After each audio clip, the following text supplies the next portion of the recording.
Hey, you guys, what's going on? It's your big dreamer and doer, G Dinero, coming to you today with another Financial Freedom Friday. This time it's Bitcoin as freedom money. Mufasa, you know we finally here, right? Well, It's Friday then, it's Saturday, Sunday, what? It's Friday then, it's Saturday, Sunday, what?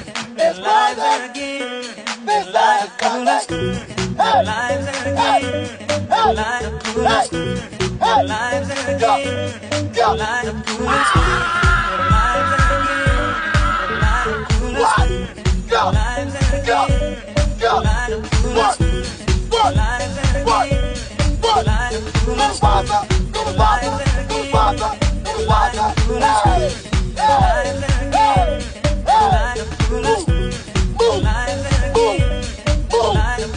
go.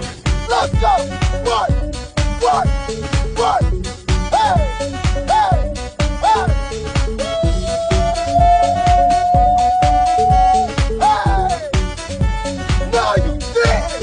But first, remember, none of this is tax, financial, legal, investment advice.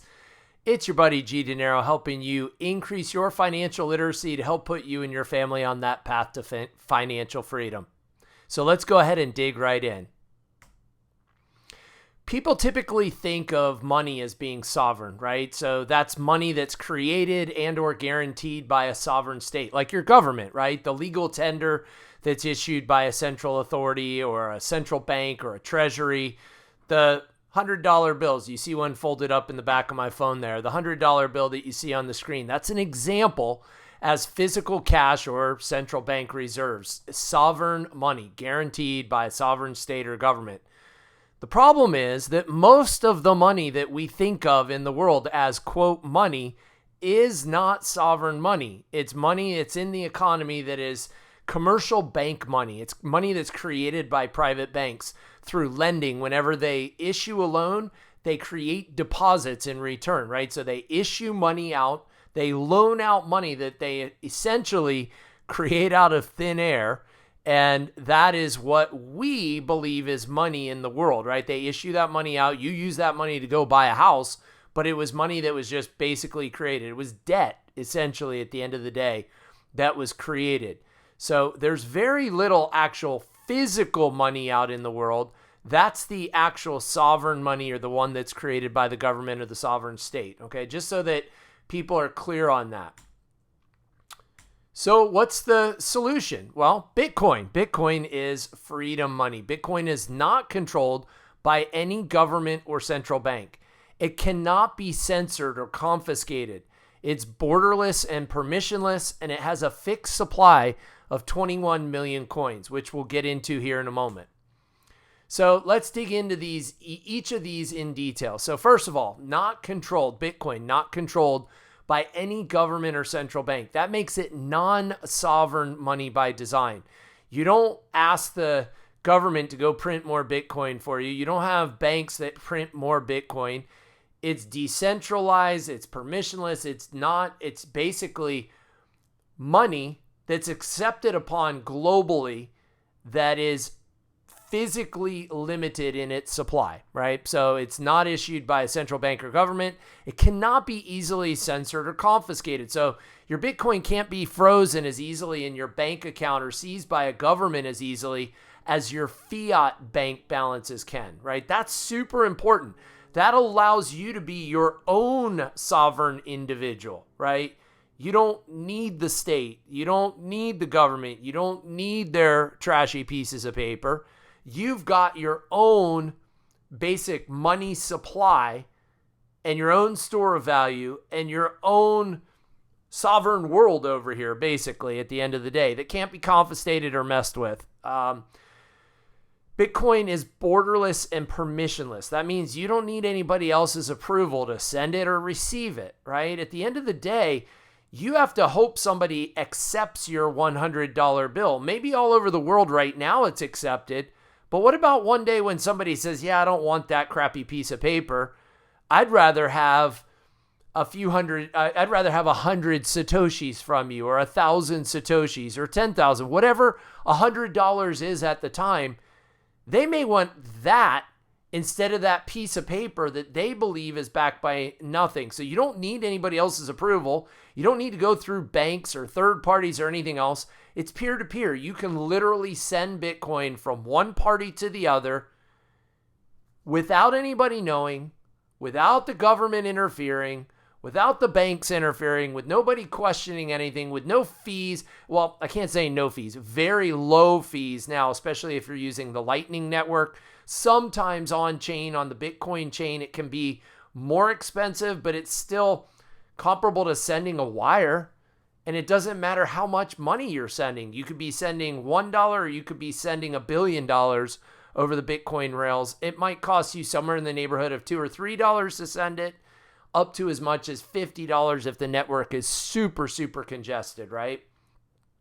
And then last but not least, Bitcoin has a fixed supply of 21 million coins.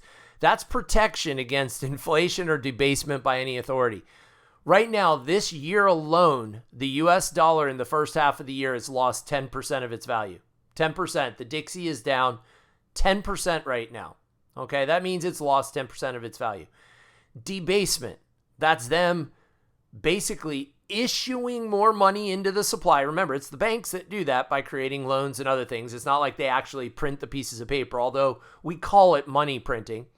But when they do that, they're debasing the money supply at a rate of anywhere from 5 to 6%, if you believe those numbers, to as high as 12 to 14% per year. And then you add in inflation on top of that, where the price of goods is going up in relative terms as well. And you can see where we have a problem, right? But when you have a fixed supply of 21 million coins, it's not like they can go print more Bitcoins. It's not like they can go just make them materialize out of thin air like government authorities do now, or central banks do. You can't do that with Bitcoin. So those are the four main reasons why it's called Bitcoin freedom money. Not controlled by any government, can't be censored or confiscated, borderless and permissionless, and has a fixed supply of 21 million coins. Here you have it summarized in a tabular form. Again, money sovereignty. Like I said, Bitcoin, although it's called non-sovereign money because it's not issued by a central authority or a government, you can be sovereign in your own world because you hold your own private keys. So if you hold your keys, not your keys, not your coins. If you hold your keys, it is true self-custody of your money. No bank, no third party. You are your own bank. Freedom from inflation. No central authority can print more. The supply is capped. Freedom of transaction. You can send money anywhere, anytime. No gatekeepers, no banks required like we talked about before. And freedom from censorship. It's resistant to seizure or censorship as long as your keys are secured. So why? Why is this freedom important? Well, in authoritarian regimes, people use Bitcoin to escape capital controls.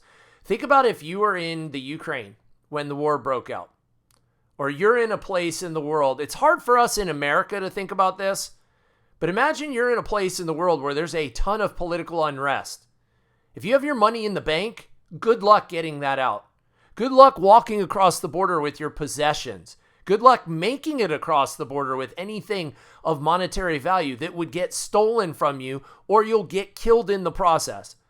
But if you walk across the border in the crummy clothes that are on your back with no other worldly possessions except a seed phrase memorized in your brain, you could walk across the border like they did in the Ukraine over into Poland, go buy a hardware wallet, restore your hardware wallet with that seed phrase that's in your brain, and you just took all of your money basically out of the country and walked across the border. Okay, think about that one for a second. We don't worry about that so much right now in the United States, but could we come to that at some point one day? Absolutely. Why do you think people have hoarded gold all these years? For just in case, right? This is just in case. That reason right there. Also, protesters, dissidents, they've used it to receive donations when traditional banking blocks them. Again, if it is peaceful protesting, like the truckers up in Canada, when they froze their bank accounts, they were allowed to keep receiving Bitcoin because they were sovereign in their own bank world. They used non-sovereign money that wasn't issued by a state or a central authority, and became their own sovereign entity, their own bank, their own country within a country, if you want to call it that. And then ordinary people in high inflation countries use it as an alternative store of value. Basically, if you're storing your money in a high yield savings account and you're having to pay year after year after year on the interest that high yield savings account is paying out, or in whatever the investment that you're in, if you get taxed on either realized or unrealized capital gains along the way, which I know sounds absolutely outrageous, but it happens, why not store your value in Bitcoin? We've talked about that in previous episodes and how Bitcoin is an incredible store of value. It meets that need of money, probably, in my opinion, better than anything else on the planet right now. Okay? So that's the why behind it.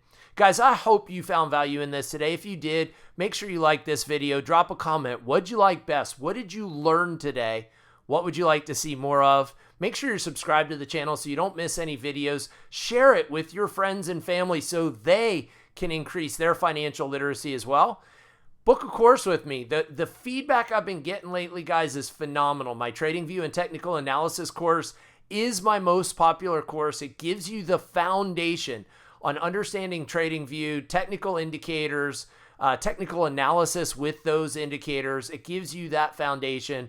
Also, I do a course on understanding options where you can learn how to trade options from buying and selling calls to buying and selling puts to combining them together into synthetic longs, bull call spreads, bear call spreads, bear put spreads, all those different types of trades I go over. And of course, I do individual coaching as well if you want to take your trading to the next level. Thanks for tuning in, guys. Again, I'm G Dinero. I'm here to help you increase your financial literacy to help put you and your family on that path to financial freedom. Take care, and we'll see you next time.